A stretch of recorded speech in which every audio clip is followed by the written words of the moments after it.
wassalamu ala rasulillah wa ba'd. Jamaah Bapak Ibu sekalian Allah Subhanahu wa taala. Pembahasan fikih salat kita sebetulnya murojaah, pembahasan sangat-sangat udah lama sekali. Namun kami melihat banyak dari kaum muslimin masih bingung tentang permasalahan ini, yaitu tentang permasalahan bermakmum dengan imam yang masbuk. Sebagai contoh gambaran, kita sedang salat subuh, sudah dapat 1 rakaat. Kita sekarang sedang menjalankan rakaat kedua. Tiba-tiba kita anggap Pak Isra masuk. Pak Isra di sisi atasnya masuk atau tidak? Masuk atau tidak? Masuk di rakaat kedua. Masuk atau tidak? Masuk. Sampai dengan salam, Pak Isra bangkit atau salam? Bangkit untuk menyempurnakan rakaat kedua, kurang 1 rakaat. Di tengah-tengah sedang menjalankan menyempurnakan salatnya, tiba-tiba Pak Putra datang nepuk bareng jamaah Pak Isra. Kegambar jamaah permasalahannya. Gimana pandangan para ulama tentang hal ini? Dan kita masih sering mendapati kondisi seperti ini jamaah sekalian. Bagaimana pandangan Islam di dalam hal ini? Maka para ulama terkait tentang permasalahan ini terjadi khilaf, menjadi 2 pendapat. Pendapat pertama, pendapat dari mazhab Maliki dan juga mazhab Hanafi. Mereka mengatakan tidak boleh, salatnya tidak sah jika Pak Putra ikut salat dengan Pak Isra. Salatnya tidak sah. Menurut pendapat yang berapa jemaah? Yang pertama, mazhab siapa? Maliki dan juga Hanafi. Apa dalil kalian wahai pendapat pertama? Mereka mengatakan bahwasanya seorang makmum dia tidak hilang kedudukan makmumnya walaupun dia menyempurnakan rakaat tersebut. Ketika imam sudah salam, Pak Yusra bangkit untuk menyempurnakan, status Pak Yusra sebagai makmum itu belum hilang. Sedangkan makmum itu mengikuti imam. Bagaimana mungkin status seorang makmum yang dia ada yang diikuti, orang yang diikuti, tapi kemudian dia dalam satu waktu yang sama dia menjadi imam yang diikuti? Paham dalil mereka jemaah? Ini pendapat pertama. Dan mereka banyak menyebutkan dalil, dan di dalamnya terdapat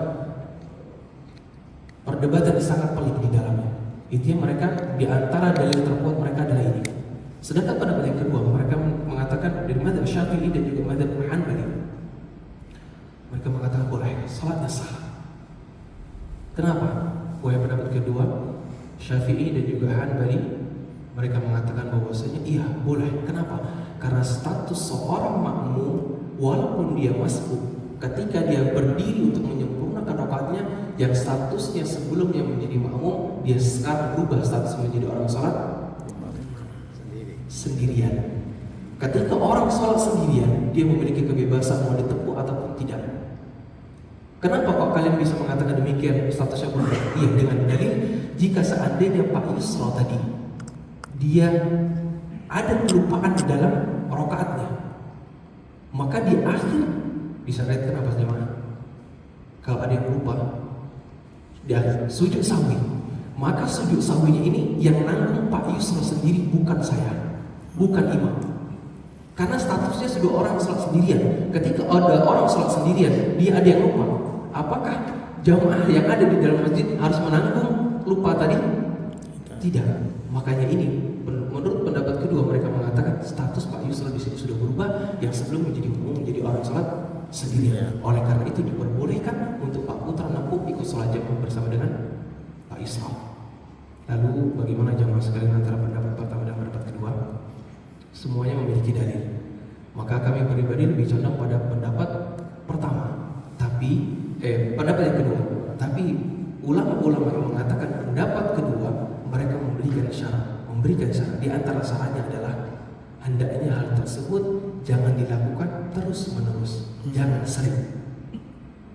Kenapa? Dikarenakan nanti pendapat yang kedua ini memiliki kecacatan atau memiliki kekurangan. Apa kekurangannya? Kalau ini terjadi, maka akan terjadilah tasalsul dalam sholat berjamaah. Pak Yusuf masbuk, ditepuk Pak Putra. Selesai salam, Pak Putra bangkit menyempurnakan rakaat. Ditepuk lagi sama orang lain, orang ketiga, ditepuk lagi sama orang keempat, ditepuk lagi dengan orang seterusnya. Akan terjadi tasalsul dan ini menjadi pemandangan yang kurang enak. Makanya para ulama mengatakan boleh sholatnya tetap sah orang yang melakukan tersebut, tapi setidaknya jangan dilakukan secara terus-menerus. Intinya jemaah sekalian, kalau orang melakukan dengan pendapat yang pertama, hukumnya boleh atau tidak? Pendapat kedua boleh atau tidak?